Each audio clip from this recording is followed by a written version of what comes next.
My God, get ready, because this story scared even me. It almost made me regret living in the Ozarks. This story is titled Box Fan and was sent to me by a viewer named simply Jeb.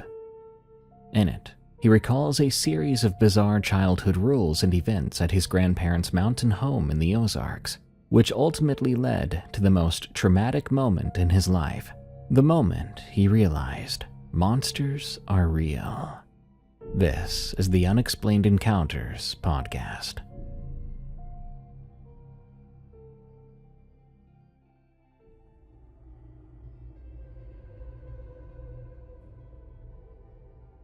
I sleep with the fan on every single night, regardless of the reason. No matter the temperature, a box fan runs on the floor next to my bed at full speed. My wife thinks it's a white noise thing, something to help me sleep. She's gotten used to it over the years. She bought me one of those sound machines for Christmas a couple years back. It plays ocean waves and rain and all that stuff, and I thanked her. But I put it in the closet and kept on using the fan. She never asked why, but I'm sure she wondered.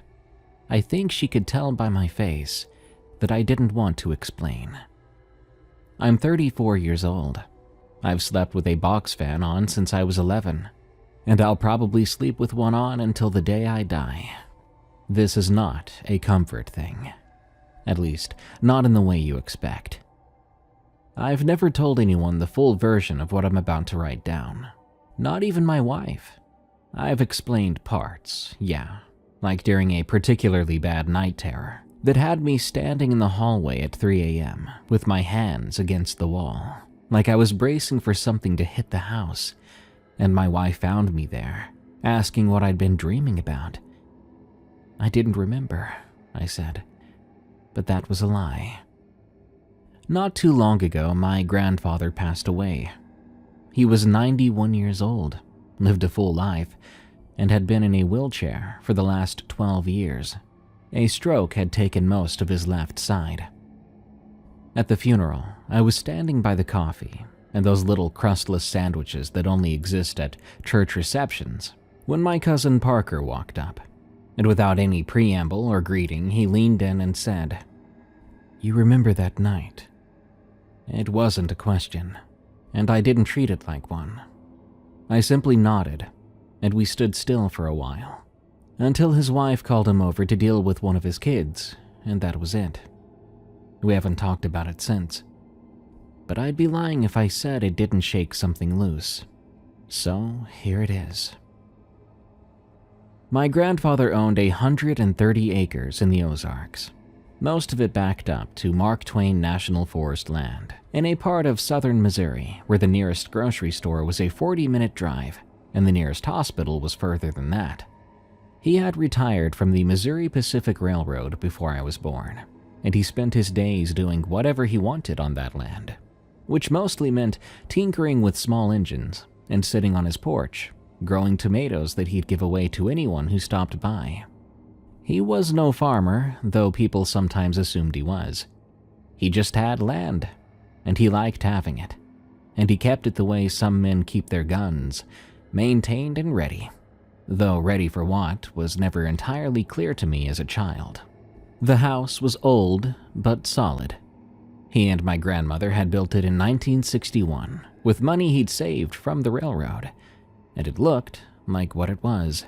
A post-war rural home designed by people who valued function but had a limited interest in aesthetics.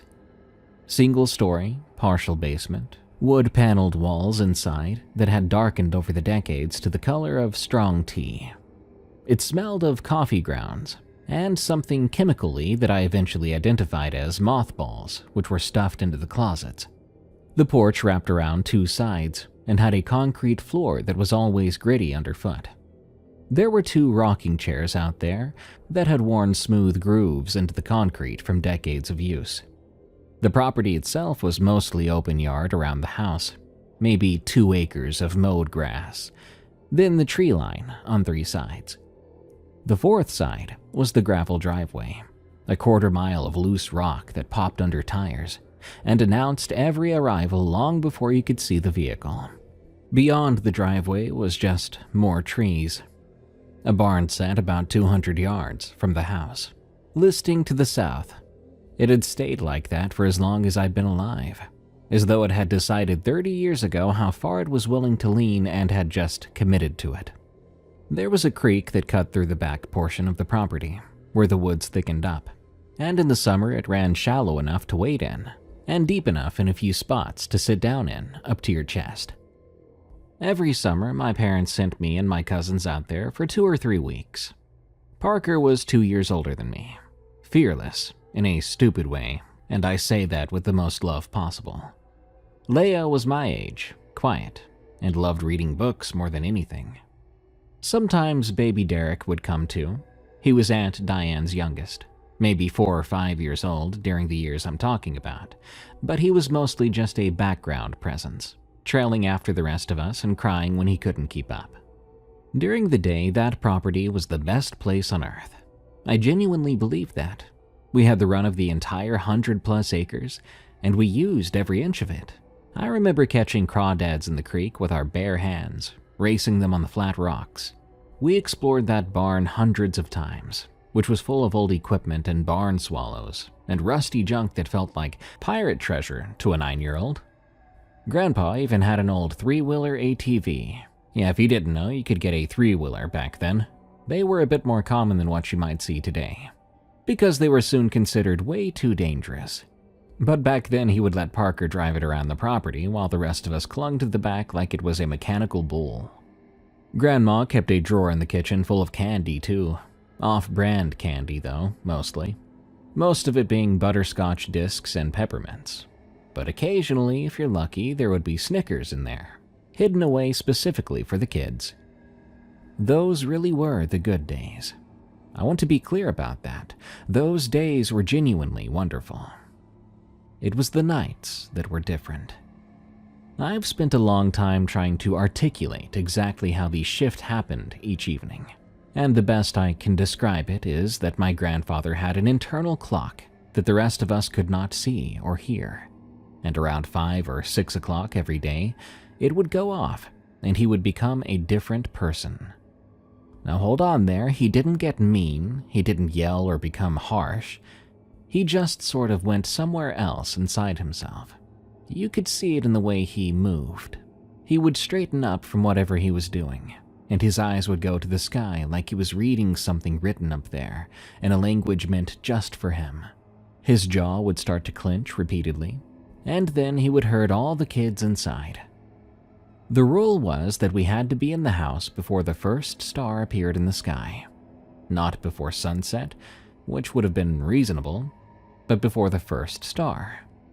In June in Missouri, the sun doesn't fully set until around 9 o'clock, but the first stars can show up in the east while the western sky is still pale. And Grandpa knew this. He watched for them every night with a patience that bordered on obsession. He would sit on the porch in his rocking chair and face east, just waiting. And the moment he saw that first pinpoint of light, wherever we were on the property, he wanted us inside.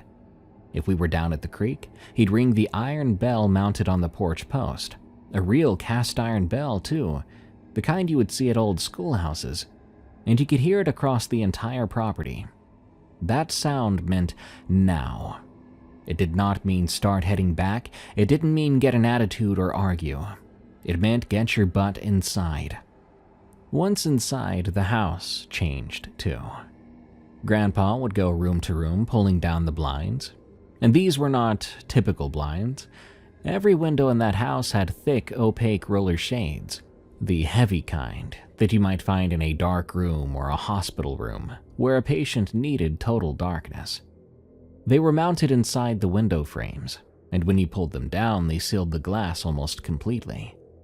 No light got in, and I suppose more importantly, no light got out.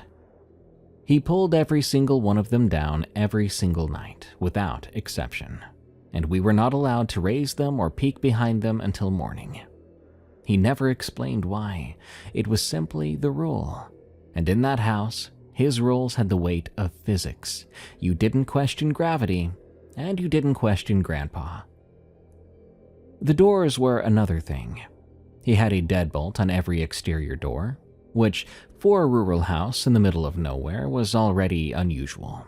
But the front door also had a chain lock and a sliding barrel bolt that he had installed himself, a heavy steel piece that seated into a bracket that he had lag bolted directly onto the door frame. Every night, I'd hear him making his rounds. The back door first, then the side door off the kitchen, then the front.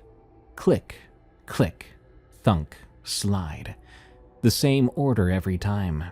The sounds of the house being sealed. And then there were the fans. Every bedroom had a box fan. The cheap kind you could grab at a hardware store for $12 or so, with plastic blades and a rattling motor, and 3 speed settings that were basically loud, louder, and broken sounding. In the room where the kids slept, a guest room with 2 twin beds and a folding cot, Grandpa would set the fan on a wooden chair between the beds and turn it on high before we went to bed. It roared. It pushed air around that didn't need pushing. The house did have central air conditioning that worked fine. The fan would dry out your eyes and your throat so that by morning you'd wake up feeling like you slept in a kiln. Parker hated it and complained about it every summer. Leia slept with a pillow over her face to block the wind. I would just pull the sheet up to my nose and breathed through the fabric, and I dealt with it. One summer, Parker asked Grandma directly why we had to sleep with the fans on. She said the house got stuffy at night and the fans helped circulate the air. Parker pointed out that the air conditioning was literally running, and Grandma gave him a look that was pleasant on the surface, but had something underneath it. Something that communicated very clearly that this line of questioning was finished. Then she said, "Your grandpa likes the fans on, so the fans stay on." And that they did. I understand now what the fans were for. I've understood this since I was 11. The fans were loud enough to cover the sounds from outside. Almost. That was their entire purpose. They were there so it was harder to hear what was walking around the house at night. I should tell you about the moon. There's a specific memory I keep coming back to, from a summer when I was 8 or maybe 9 years old. I was sitting on the porch with Grandpa after dinner, while the sky was doing its long summer fade from orange to purple, and the moon was rising in the east, enormous and nearly full, a deep amber color. I said something about it, like, "Look at that moon," or maybe, "The moon's huge tonight." At first, I didn't think my grandpa was going to say anything. He rocked in his chair and looked at the moon, and he didn't look happy about it, like I was. Eventually, he said to me, as if I wasn't even there, "I hate that damned thing." I thought he was joking around. I even laughed, but it came out awkward and forced. He didn't laugh. Over the years, I started to notice a pattern without fully understanding it. Grandpa was worse on certain nights, and it took me a long time to connect those nights to the moon because I was a kid and I wasn't tracking lunar cycles for fun. But looking back, the pattern was unmistakable. On nights when the moon was full, he was tense and vigilant, more alert than usual and more watchful, up later than Grandma. On nights where there was no moon at all, when the sky was just a black field of stars with no light to speak of, he was something else entirely. He was afraid. I don't think I had a word for it when I was young, but that's what it was. On moonless nights, my grandfather was a man in the grip of a real, grinding fear. He would check the locks more than once. He'd sit in the living room long after everyone else went to bed. And come morning, he would look gray and hollowed out, like someone who had spent the night awake and watching for something that might or might not come. Some nights, despite that fan, I could hear things. The fan covered a lot, yes, but it didn't cover everything. And on certain nights, there were footsteps outside that house. They were slow footsteps pacing around, like someone circling something else, taking their time. It would move along one side of the house, pause, sometimes right outside our bedroom window. A pause long enough that I'd be holding my breath in bed, eyes open, seeing nothing because of those blackout blinds, thankfully, and then continue on around the next side. When I mentioned it at breakfast once, doing my best to sound casual about it, Grandma would smile and said that Grandpa had trouble sleeping and he liked to walk the property at night. Said he was checking the animals in the barn to make sure nothing was getting into the feed. Parker, who was old enough by then to hear an explanation and measure it against what he actually believed, asked what exactly Grandpa was searching or checking for. Grandma changed the subject so smoothly, it was almost a magic trick, and before we knew it, we were talking about what we wanted for lunch. One night, I remember getting up to use the bathroom. I think I was 10 years old. The hallway was dark and the bathroom was on the far side of the living room, which meant I had to walk through the main part of the house to get there. As I passed through the living room, I stopped. Grandpa was in his recliner. The TV was off. Every light in the house was off. He was sitting perfectly upright with his deer rifle laid across his thighs, and his eyes were open, and he was staring at the front door. He didn't look at me. He didn't move. He did not acknowledge me in any way. He sat there like a man who had been sitting there for hours, and intended to sit there for hours more, watching that door with deadly focus, as if he expected it, or prayed that it wouldn't open. I went back to bed, and I listened to the fan and the footsteps outside, and I did not go back to sleep for a long time. The last thing I need to mention before I get to the rest of this is the basement. During the day, the basement was fair game. It was an unfinished space with concrete floor, cinder block walls, exposed ceiling joints, and it held the washer and dryer, a bunch of storage shelves, and a workbench Grandpa used for small projects. It had these narrow slit windows that sit at ground level from the outside, wider than they are tall, hinged at the top so they could swing inward for ventilation. During the day, Grandpa sometimes propped them up to air out the place. After dark, the basement, though, was off limits, and the way Grandpa communicated this was different from his other rules. Those other rules, the blinds, the fans, the inside before stars rule, those were enforced through routine. He just did them and you fell in line because that's how things worked. The basement rule was the only one he ever stated out loud, directly, looking right at us. He said, "You do not go in that basement after the sun goes down." And his face when he said it was not the face of a man setting a household boundary, but rather someone telling you not to put your hand into a running engine. He was not making a rule as much as he was describing a very real danger. For years, that's what summers were. The days were creek water and crawdads and the smell of cut grass and Grandma's fantastic cooking. But the nights were blackout blinds, locked doors, the drone of a box fan drowning out whatever moved in the dark outside. I accepted all of this. I was a kid. It was part of my world. Like Santa Claus, you accepted these kinds of things without analysis. This was Grandpa's house, and these were Grandpa's rules, and the world at Grandpa's house simply worked differently than it did at home. So I never really questioned it, and I followed every rule to the letter, right up until the summer I turned 11.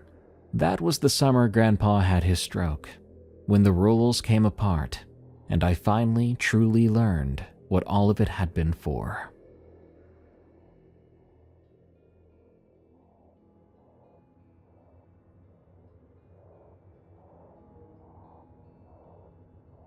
Now, I know I said the last thing I would mention before the real story would be the basement thing, but there is one more thing I need to tell you before I get to what happened the summer I was 11.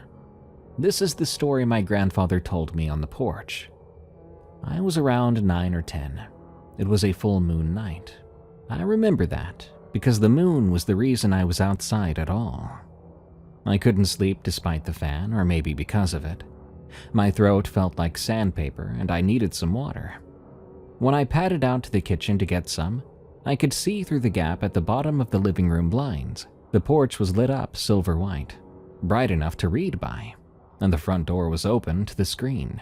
Obviously, this was all very bizarre. Grandpa never left doors open at night, never had the blinds in a way we could peek through them. But there he was on the other side of the screen door, sitting in his rocker with the rifle across his knees, staring out at the yard and the tree line beyond it in all that cold moonlight. I pushed open the screen door and he looked at me.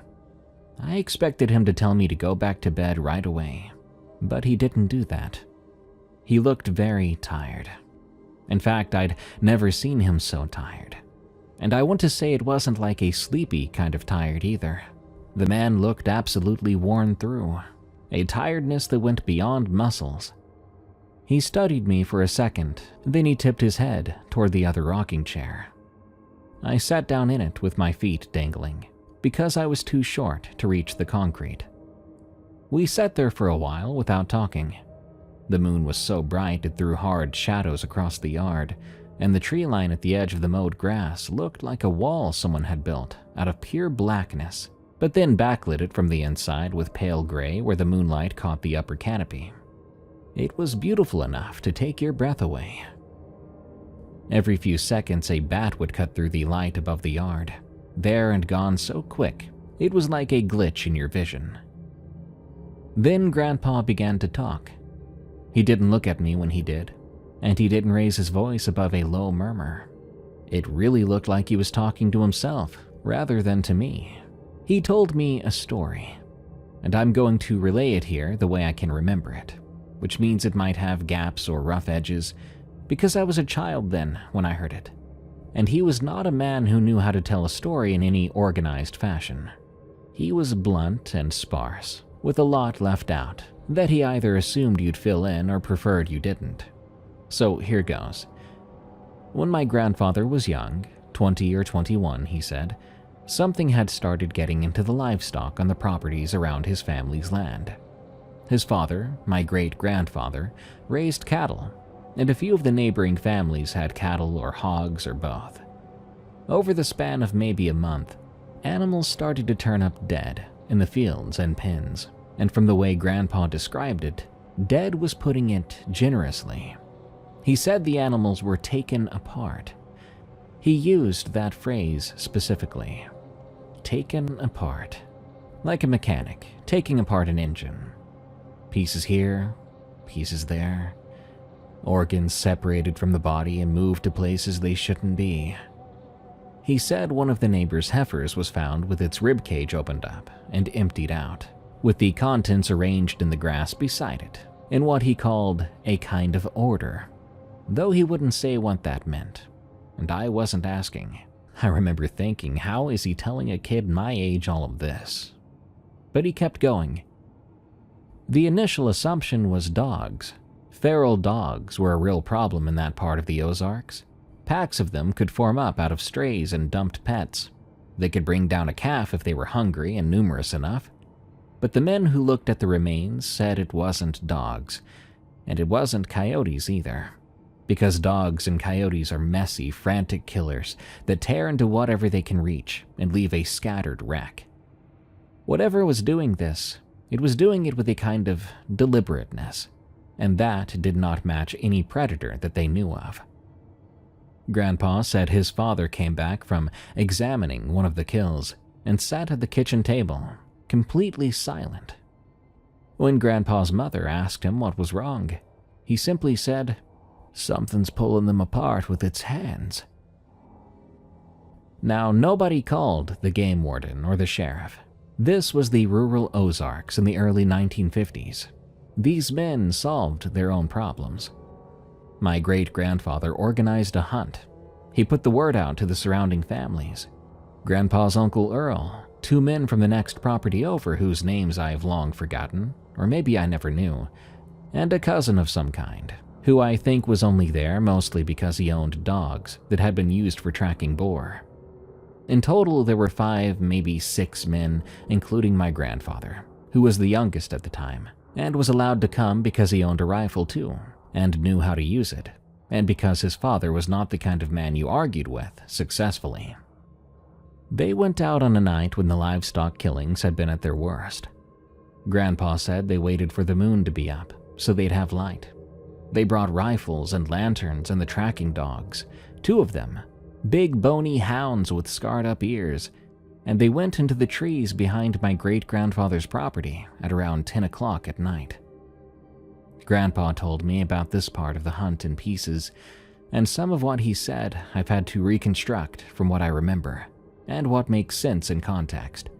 Because, like I said, he was not a natural storyteller, and I was a kid, sitting in the dark, trying to follow an old man's fragmented account of something that happened 40 years before I was born. The dogs lasted about an hour. They went in eager, excited hounds with a scent to follow, heads down and pulling against their leads. But then they stopped, both of them, at nearly the same time. They froze where they stood and began shaking. Grandpa said one of them urinated on itself. They refused to move forward, and they refused to stay quiet. They started to make a sound that he described as a continuous whine, high and thin. Not a game call, but something from when it's gone beyond fear into a place where its brain had stopped working properly. One of the dogs ripped free of its lead and bolted off. They heard it crashing through the underbrush for about 30 seconds, and then the sound faded and they never found that dog. The remaining hound pressed itself against its owner's legs and had to be dragged along for the rest of the night, like a piece of furniture. So after the dogs became useless, the men kept going on their own. They were deep in the timber by this point, in that old-growth Ozark woodland where the canopy closes overhead and the moonlight comes through in patches. Everything between those patches is ink dark. Grandpa said they could hear something moving in the trees around them. He was specific about this part. He said it wasn't moving through the underbrush like a deer or a boar would, pushing through branches at ground level. It was moving above them, in the canopy. He said they could hear branches creaking and snapping up high, the sound of something heavy transferring its weight from limb to limb, and it was fast, much faster than walking pace. He said it circled them for a while, up there in the dark above the lantern light, and the sound of it was like a man running on all fours across treetops, which is an image I've never been able to get out of my head, even though I heard this sitting on a porch 20-some years ago. They kept moving because they were men who had committed to doing something, and because turning back now would have meant walking through the same stretch of forest they had just come through, and whatever was pacing them in the canopy would have still been there. Grandpa said they walked for maybe another half hour, with the sound above them coming and going, sometimes close enough that debris would fall on them, small twigs and bark and pieces of leaf, other times far enough away that they nearly convinced themselves it had gone. The remaining dog had given up walking entirely and was being carried by its owner. Then, the thing came down out of the trees. Grandpa didn't describe this like a dramatic moment. He said it matter-of-factly, like someone saying it started to rain.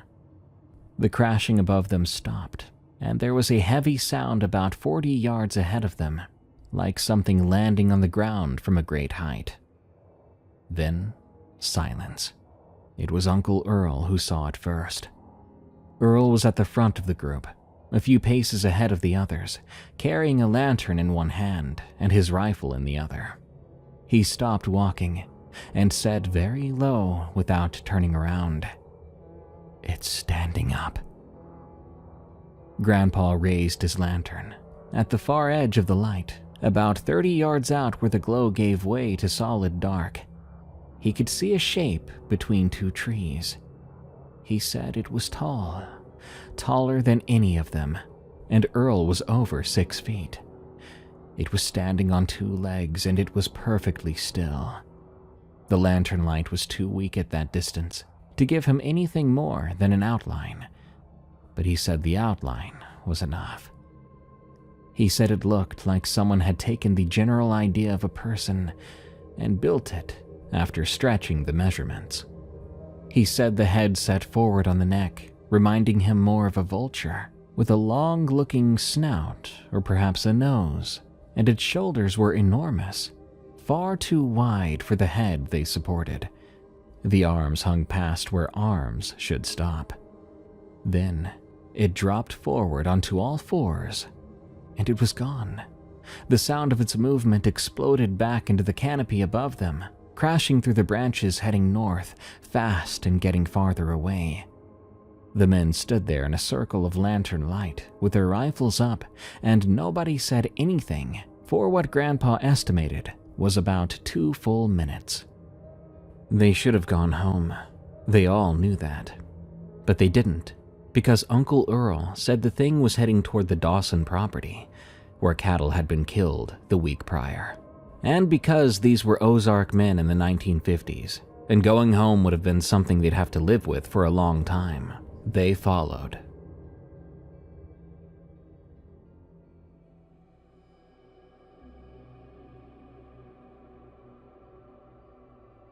The timber got worse as they went north. The terrain broke up into ridges and draws and rocky shelves where the footing was bad even in daylight, and the men started to spread out because you couldn't walk 6 abreast through that kind of country. They kept in contact by calling to each other. Grandpa said his father would shout, and the others would shout back, a kind of roll call every few minutes to make sure nobody had fallen or gotten turned around. The thing in the canopy had gone quiet, or at least they couldn't hear it over the sound of their own movement across the rough ground. Suddenly, there was a gunshot, a single sharp crack that bounced off the ridge walls and came from the east, from Uncle Earl's direction, because Earl had drifted the furthest from the group. Grandpa said everyone stopped where they were, and in the silence after the shot, they heard Earl screaming. He was far enough away that the sound was thin and echoing and hard to locate precisely. But it was unmistakably a man screaming in a register that Grandpa said he'd never heard from a grown person before, and never heard again after. Then there was a second shot, which cut off the screaming. Then nothing. Just the trees in the dark, and all of them standing in it. For some time, Grandpa went quiet after he told me that part. He rocked in his chair and looked at the moon, and his hands were still on the rifle across his lap. I could see that even decades later, the memory of that silence after the second shot was costing him something to sit with. I waited because even at 9 or 10, I understood that you don't interrupt a man when he's in a place like that. When he started again, his voice was flatter. He said they'd found Earl's rifle at the bottom of a draw, wedged between 2 rocks. It had been fired twice, both rounds spent. There was blood on the rocks and on the ground, a lot of it, and there were drag marks leading down into a ravine so choked with brush and fallen timber that they couldn't push through it in the dark. They stood at the edge of that ravine, calling Earl's name until the sky started to lighten up in the east. My grandfather didn't tell me what they found when they went back in daylight. He said, "They told his wife it was an animal attack." I noticed that phrasing even then, young as I was. They told her. He didn't say it was an animal attack. He told me what they told her it was, and the gap between those two things was wide enough to fall into. The official family story, the one I'd heard at Thanksgiving tables and funerals my whole life, without knowing it had any connection to my grandfather's property, was that Earl had died in a hunting accident, had shot himself, and by the time the search party had reached him, animals had gotten to the remains. A tragedy, but the kind of tragedy that happened in the rural Ozarks. People accepted it because it was the kind of thing that could be accepted. Grandpa sat with me for a while longer after he finished. The moon had moved since he'd started talking, and the shadows in the yard had shifted with it. The tree line looked different than before. Not to say it was menacing, exactly, but more aware. Like when you walk in a room and you didn't know that someone was in there, and they never announced themselves. You simply see them suddenly. Eventually, he looked at me, and his eyes were clear and direct. He said, "There's something in those woods that doesn't have a name, and it's smarter than you want it to be. That's why we have the rules. You understand?" I nodded. "The worst nights are the new moons," he said. "On a full moon, you can see it coming. On a new moon, it can see you, and you can't see a thing." He told me to go back to bed then, and I went.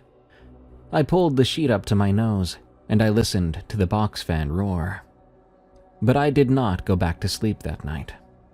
In the morning, I looked out the window at the tree line in the early sunlight. It was just trees, the very same trees I had played under the day before. But now they meant something completely different. After that night on the porch, I never doubted or wondered about the rules again. I would pull the blinds down myself, turn the fan on before anyone told me to, and I would be the first inside before the first star even showed, every single time without being asked. The footsteps outside some nights that Grandma said were Grandpa checking on the animals. I knew what those were now. My grandfather was not inspecting the barn. Grandpa wasn't even outside.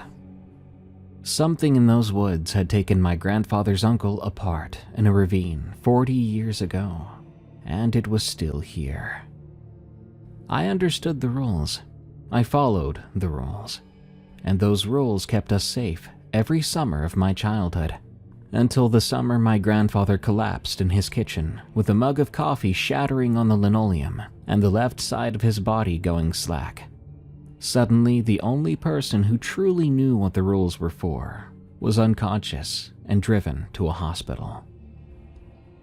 Grandpa's stroke happened one morning in the middle of our second week during that stay. He was standing at the counter pouring coffee from the percolator, the same thing he did every morning at the same time, and his left hand simply opened on its own and let the mug fall. It hit the floor, breaking into 3 pieces, and coffee went everywhere. Grandpa looked down at it, then looked at Grandma, and said, "Joyce, there's something wrong with my arm." Then he sat down in a kitchen chair heavily, like someone had increased the gravity in the room, and the left side of his face slid downward and stayed there. Grandma called 911. She called Aunt Diane too, who lived 4 hours away in the suburbs outside St. Louis. Then she did what she could, which was to hold Grandpa's right hand and talk to him in a steady voice while the 3 of us stood in the kitchen doorway, watching, not knowing what to do with ourselves. I remember that the ambulance took a long time to get there. That's how far out we were from anything. They loaded Grandpa onto a stretcher. He looked so small and frail. I remember thinking that my grandpa might die, and I was scared. This man, who had been the largest presence in every room he ever entered, now looked like a gray-faced old man with only one working hand. Grandma couldn't go with him, not until Aunt Diane came, and once Aunt Diane showed up, Grandma left in a hurry. I remember just after she left, looking at the blinds on the windows, thinking that no one in this house would know to pull them down, and why. Aunt Diane and her husband Cal arrived around 3 in the afternoon, hugging Grandma and wishing her and Grandpa the best as she left. Aunt Diane was Grandpa's youngest daughter, a very sweet woman with a loud laugh who worked as an office manager somewhere. She drove a minivan and had probably not spent a full night in this house in 15 years. Uncle Cal was fine, a big, soft-spoken guy who sold insurance and was decent with kids. He gave lots of those cheesy kid compliments and high fives, like, "Good job, sport," that kind of thing. They were the kind of adults you'd want around during a family emergency, for sure.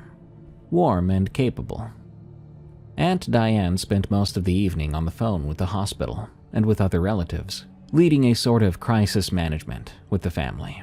Uncle Cal ordered pizza from the one place that would actually deliver that far out, which took over an hour. He even let us eat it in the living room in front of the TV. which Grandma never allowed. That first evening, I kept waiting for someone to start the routine, hoping someone was watching the sky and would call us inside if we were outside, or go room to room with the blinds, setting up fans, locking doors. But nobody did. The sun went down and the windows stayed uncovered, and the doors stayed latched with their regular locks, not with the deadbolts. No chain, no barrel bolt, nothing. The fans stayed in the closet where Grandma stored them during the day. That house felt utterly naked, like a body without skin. Everything that was supposed to be protected was now open and exposed to whatever was out there.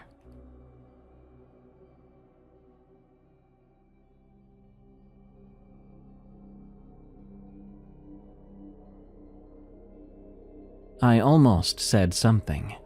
I stood in the hallway and rehearsed it in my head. Something about how Grandpa liked the blinds down and the fans on. Something casual that wouldn't require me to explain why. But I couldn't figure out how to say it without sounding strange.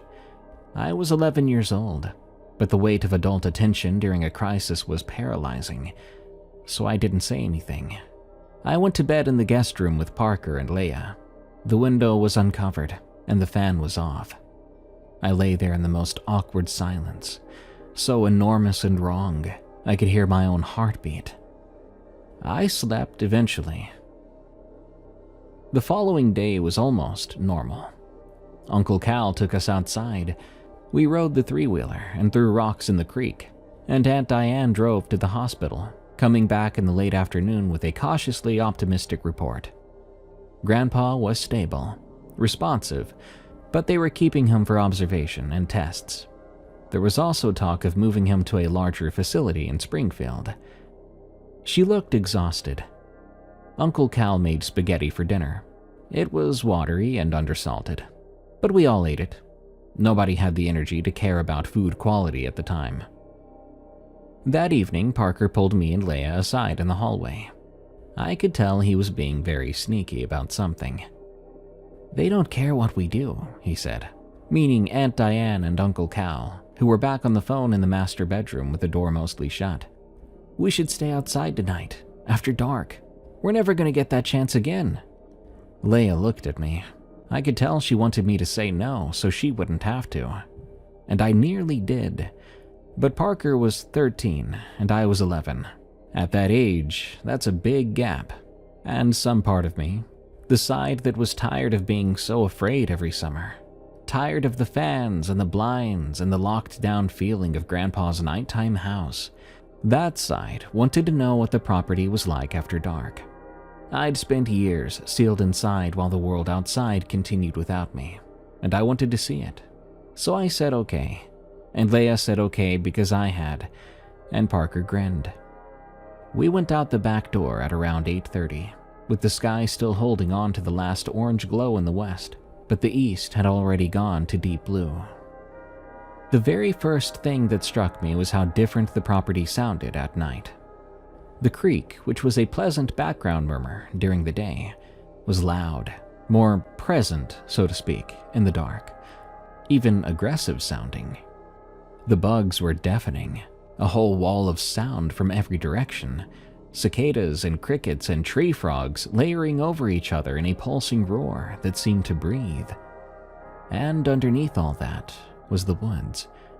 The tree line was about 60 yards from where we stood at the back of the house, and in the dying light, it looked solid, a dark mass without depth or detail. We had flashlights, 2 of them, from the kitchen junk drawer, but both were so weak that they barely reached 20 feet. Parker swept his across the yard like a searchlight. It revealed a narrow cone of grass and bugs, but nothing more. Beyond that cone was just more dark. He started to walk toward the tree line. Leia and I followed, too scared to be away from our oldest member. For about 20 minutes, it was what Parker had promised, an adventure. We walked along the edge of the trees without going in, shining our flashlights into the first few yards of timber, seeing trunks and underbrush. Occasionally, we found a pair of tiny reflective eyes, probably belonging to some small or low-to-the-ground raccoon or possum.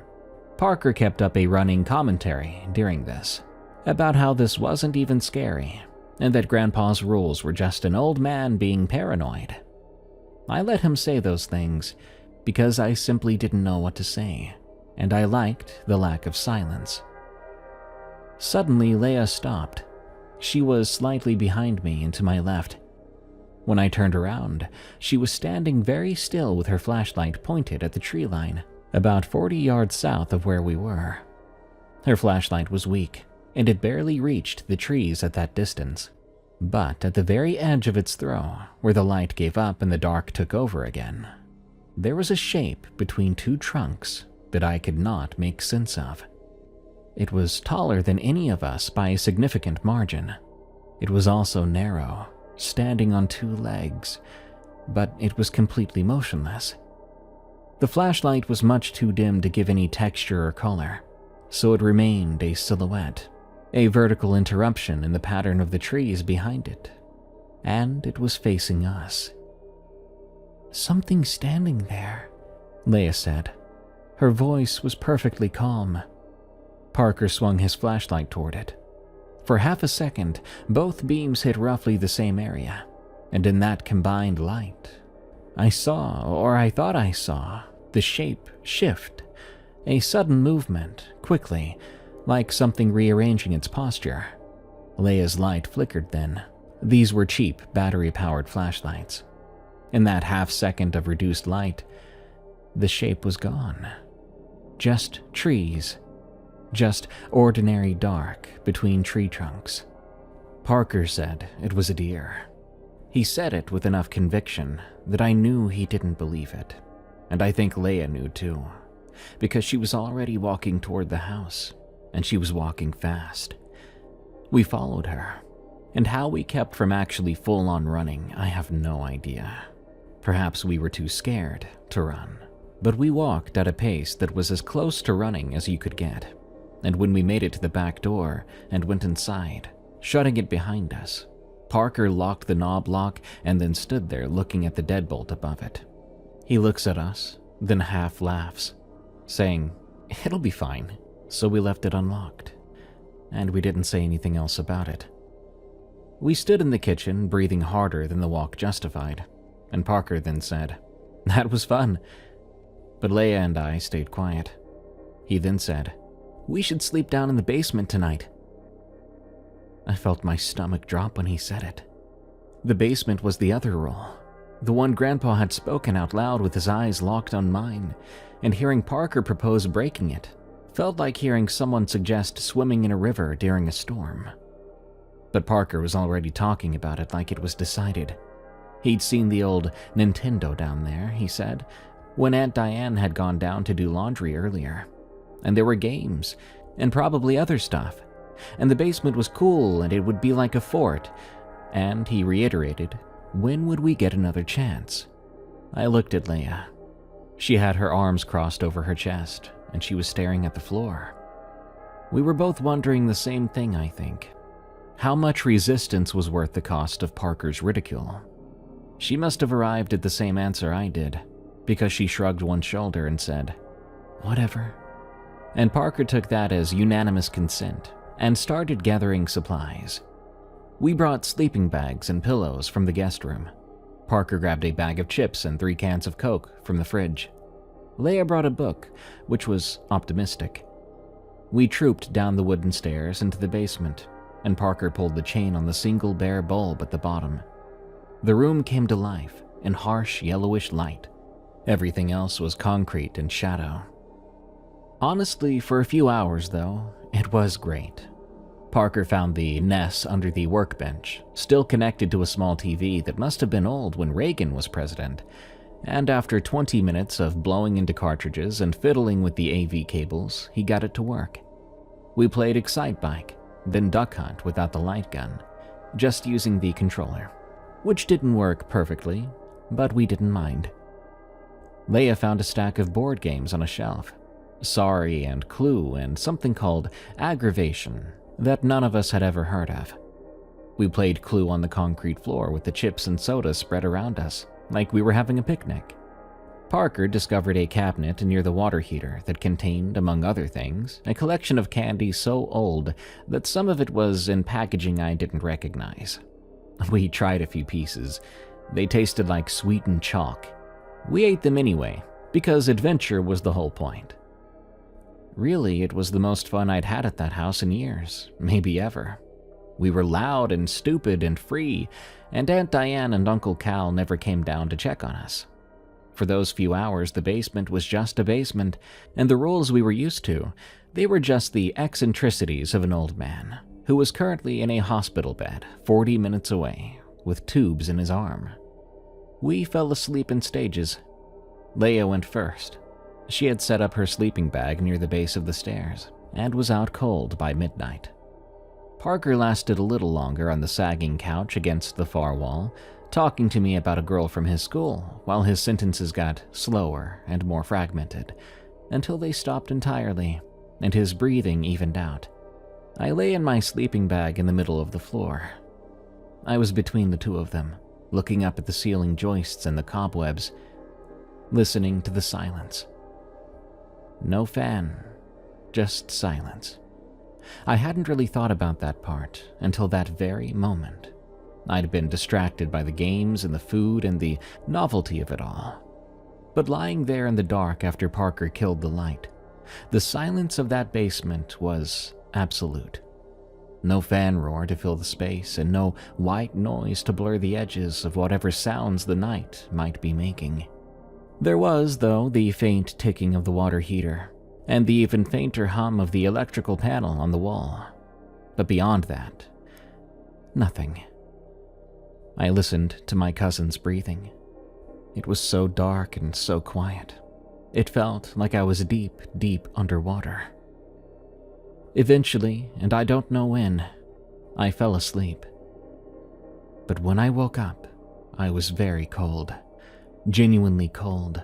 A damp chill had gotten through the sleeping bag and into my skin. It made no sense because it was July in Missouri, and the basement had been stuffy and warm when we'd come down. I pulled the sleeping bag tighter around myself. That's when I felt the draft. Moving air coming from somewhere to my left, carrying a smell that did not belong in that basement. The green, wet smell of outside, of grass and dirt and night air, and underneath it was something else.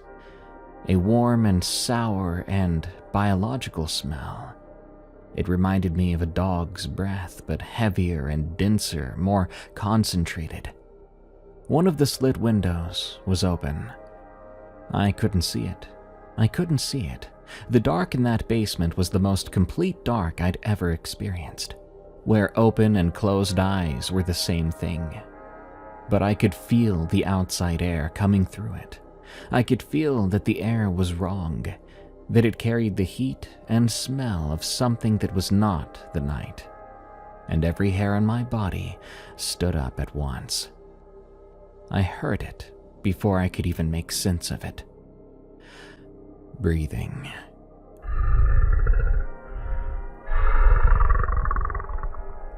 Low and wet, raspy on the exhale. A large animal trying to keep quiet. Something was in the room with us. Something was inside the basement. And it was breathing. It was close. I stopped moving, and I stopped breathing. Every muscle in my body locked into a rigid, frozen state that I did not choose and could not have overridden if I'd tried. My higher brain, the part that reasons and plans and makes decisions, had been disconnected from the controls entirely, and what was running me now was something much older, much simpler. Something that said to me, "You must not move. You must not breathe. You must no longer exist." The breathing shifted. It moved through the room, slowly, with a carefulness that was worse than speed, because speed would mean a panicked animal, and this was not panicked. It was methodical. And beneath that breathing, accompanying it, I heard the footsteps, a light, clicking, tapping cadence on the concrete floor.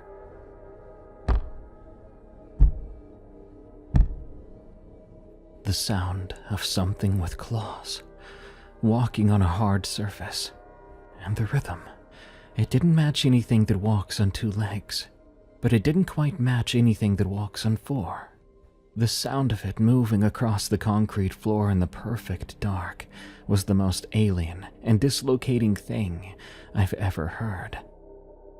It moved past me, close enough that I could feel warmth coming off of it, the radiant body heat of something large and very alive, and I caught a wave of that smell, that sour, biological, overly wet dog smell.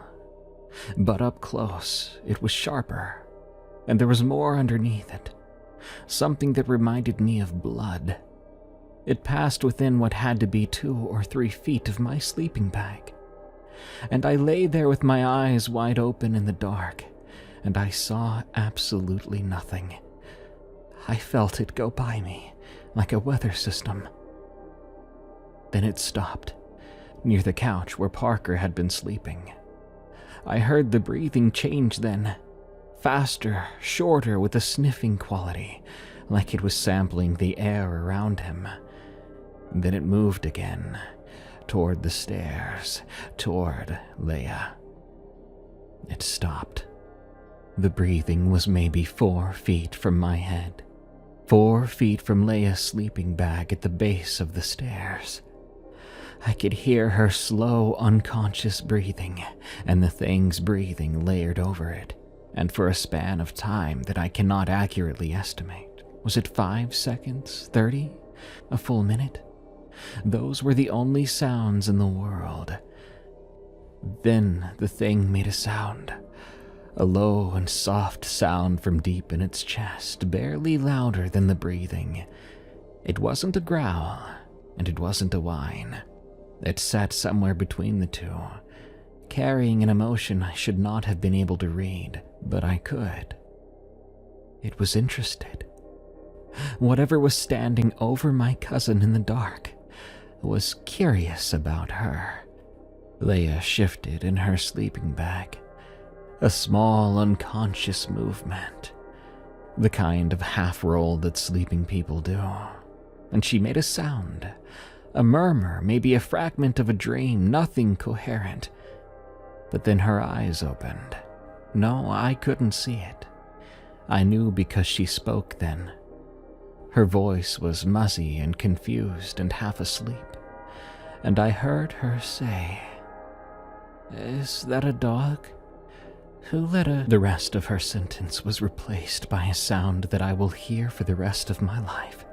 A sudden detonation of movement, claws scrabbling on concrete, a heavy, wet impact of a body hitting the sleeping bag, and the sound of the bag being seized and wrenched sideways across the floor so quickly that Leia's confused question turned into a scream that did not sound like language or even a human voice anymore. Just a raw and primal shriek of an animal in terror. It bounced off the concrete walls, filling the basement from floor to ceiling. I heard the sleeping bag dragging, fast, impossibly fast, scraping across the concrete toward the far wall where the open window was. Trust me, I would soon know where that open window was exactly. I could hear Leia thrashing about inside the sleeping bag. The thing had hold of the outside of it and was pulling her. I could hear the fabric tearing in long, ripping sounds as claws and teeth shredded through the outer shell. Parker was screaming from the couch, "What's happening?" And somewhere above us, through the ceiling, I heard the concussive thud of adult feet hitting the floor and running. The dragging reached the wall, and there was a different sound. The sleeping bag being hauled upward, lifted off the ground toward the slit window. The window frame groaned. Leia was screaming in short, breathless bursts, and I could hear the fabric of the sleeping bag catching at the edges of the window, tearing further. I understood, with a sick, lurching horror, that whatever had her was trying to pull her through that window, An 18-inch wide slit window 4 feet off the basement floor on the inside, but ground level on the outside. Something out there was hauling a child in a sleeping bag up the wall, attempting to drag her through it with the disturbing strength of something I don't want to share a world with. The basement light suddenly came on. Aunt Diane had hit the switch at the top of the stairs, and the bare bulb exploded the room back into existence. Every detail was harsh and yellow again, and suddenly, violently real. I saw the basement, the scattered sleeping bags and the crushed chip bag, the Ness still connected to the silent TV. Parker was now standing on top of the couch, his back against the wall. His face was white and his mouth was wide open. His hands were up near his chest, like he was bracing for a hit. And across the room, against the far wall, there was Leia's sleeping bag, hanging. The top half was wedged into the open slit window, pulled upward and bunched into the narrow frame. The bottom half hung down the wall, limp, with Leia's weight inside it, sagging toward the floor. The bag was shredded in long lines, 4 slashes evenly spaced across, and through the tears I could see the color of Leia's pajamas and even the skin of her arm. She wasn't moving or screaming anymore. She had gone silent, so absolutely terrified she'd stopped moving. Then the bag dropped. Whatever had been holding it from outside released it all at once, and Leia and the sleeping bag collapsed to the basement floor in a heap. From outside the window, inches away, just on the other side of that ground-level slit, I heard something move, a single heavy thud, the sound of a large animal pushing off the grass, heading back for the tree line, leaving us there in the aftermath.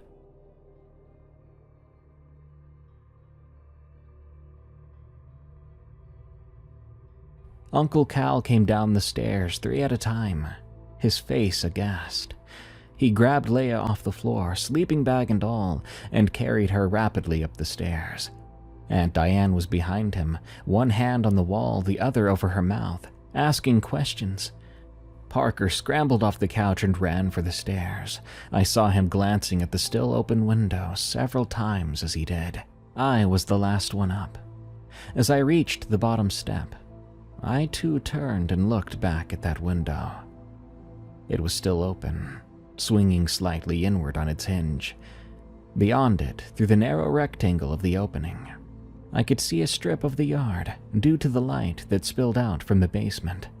There was grass, the first few feet of ground outside, and at the edge of the light already pulling back into the dark, there was a pair of eyes. They were low to the ground and caught the basement light like an animal's, a yellow reflective shine. They were close together, but that's all I could see due to the dark. They looked at me for less than a second, but then they were gone, and I swear I could hear the sound of something moving fast through the woods. I ran up the stairs, and I didn't go back down. Leia was physically fine. There were some light scratches from the window frame on her arms and shoulders, a bruise across her ribs where she'd been pinned inside the sleeping bag as it was pulled against the narrow opening. But nothing was broken, nothing that would leave a scar on the outside. Uncle Cal went out with a flashlight, walking the perimeter of the house, while Aunt Diane sat with us in the living room with every light on. Uncle Cal came back about 15 minutes later. Said he couldn't find a thing. He started to explain it. It was a bear, he said, attracted to the smell of the food we'd brought down there. And I could see in his face that he was constructing something that he could believe, not something that was currently true, but something that would become true. There was no more sleep to be had that night. We stayed up in the living room together until dawn, with the TV on and the volume up, every light on in the house. Leia sat in the corner of the couch with her knees pulled to her chest and did not speak. nor would she speak in the morning or the morning after that, and she would not talk to me or the rest of us for the remainder of that summer. Aunt Diane called the hospital that night. She was in the kitchen and she was keeping her voice low, but I was in the hallway and I heard most of it. She described what happened. She used the word animal several times and the word window several more. When she stopped, there was some silence, long enough that Aunt Diane said, "Mom, are you there?" But then my grandmother's voice came through, and I could hear what she asked. She had said, "Were the windows closed?" That was her first question. Not if Leia was okay, or what happened, but about the windows. It was like she knew exactly what would have happened if the windows were not locked, or if someone had gone down into the basement where the windows didn't lock. Grandma, like Grandpa, probably knew what was out there, but did not have the first-hand experience like Grandpa had. Grandpa would not have forgotten to lock the place down. But Grandma, in a panic, well, I can't blame her.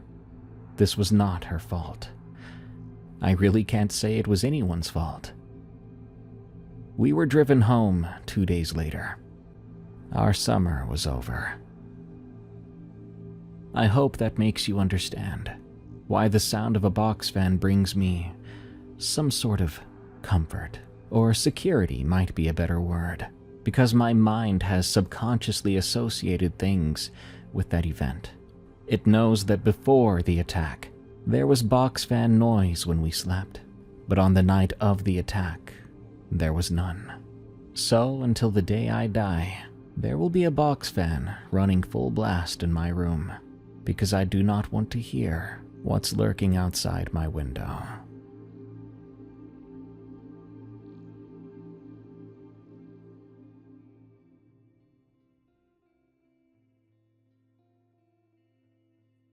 What in the world was that? What kind of creature resembles a thin and sickly werewolf, but can fit through a thin window to drag away children? This story is going to give me nightmares for weeks to come. Good night. Thank you all so much for joining me on my podcast here, called Unexplained Encounters. I'm your host, Darkness Prevails. You can listen to and review Unexplained Encounters on your favorite podcast app, such as Spotify or Apple Podcasts and so on. It's super helpful. You can find all my narrations on YouTube at Darkness Prevails. Until next time, everyone, stay safe out there and stay creepy, because this world is a strange one.